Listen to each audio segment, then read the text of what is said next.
Abantu bangi mu nsi muno balina ebibanyumira ate nga byanjawulo, era olw'ensonga eyo bangi ku bantu mu nsi muno naddala abakyala bagatta ebintu eby'enjawulo ku mibiri gyabwe Katonda by'atabateekako naye nga bawulira bibasanyusa, era nga bangi kino bakikola basobole okwegattako omutindo. Balowooza nti oboolyawo bwe beegattako ebintu eby'enjawulo ku mibiri gyabwe bongera okulabika obulungi, mpozi n'okwongera okulungiwa. Njogera bino nga n'abamu ku bandaba naddala abakyala mu kaseera kano kennyini kenjogereramu waliwo ebintu eby'enjawulo bye mwagatta ku mibiri gyammwe naye nga Mukama teyabitonderako, wabula nga mmwe muwulira nga bye bibasanyusa, era nga si lutalo n'akatono omuntu okukola kyawulira nga kye kimusanyusa naddala ng'akikola ku mubiri gwe kasita abeera nga talumya balala.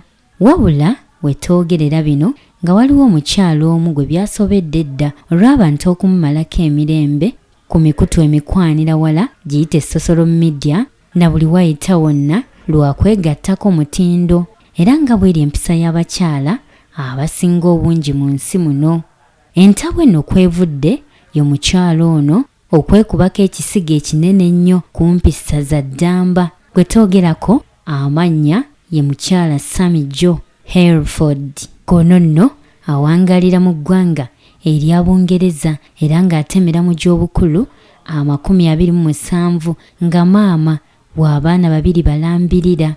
Omukyala Sammy agamba nti olw'okuba yasalawo okweteekako ebisige bino ebinene, abantu kati bamuli bukiika ng'omwana anatta nnyina nga bamubeerako buli waayita saako okumuteeka ku mikutu emikwanira wala. Olwo nno ne batandika okumwogerako ebitasaana era ebitajjansa nga bw'ali maama atasaana, bo nga baatuuse ne ku sseerigamba nga bwe bagenda okumuwawaabira eri ekitongole ekiyamba families eziteesobola bulungi mu ggwanga lino erya Bungereza.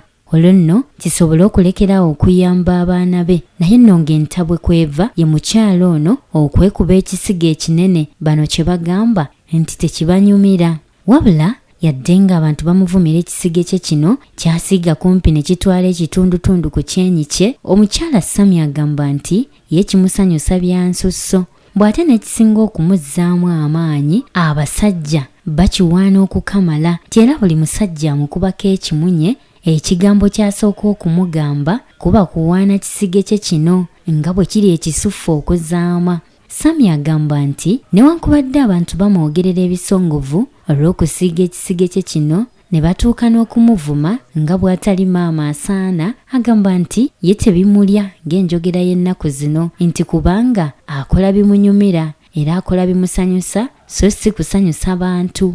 Ayongerako nti n'ebivumo yabimanyiira nti era tebimuyigula ttama kubanga we butuukidde leero nga kumpi baakamuvumira omwaka mulamba, kubanga agamba nti kati guweze omwaka bukyanga atandika kusiiga kisige kye kino obwaguuga obulamba.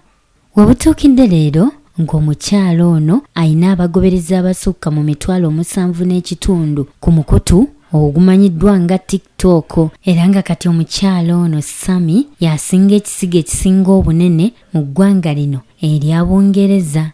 Ono kaakano akozesa omukutu omukwanira wala ogwa TikTok okuzzaamu abantu amaanyi, naddala abo bonna abafuna okusoomoozebwa okuva eri abantu abalala olw'endabika yaabwe. Nkwebaza nnyo okwekuumira ku Kyabasa Fama Radio Buganda n'okutugobereranga ku mitimbagano gyaffe gyonna. Weebalire ddala, tojjanga okwo. Nze Amy April Nakawombe.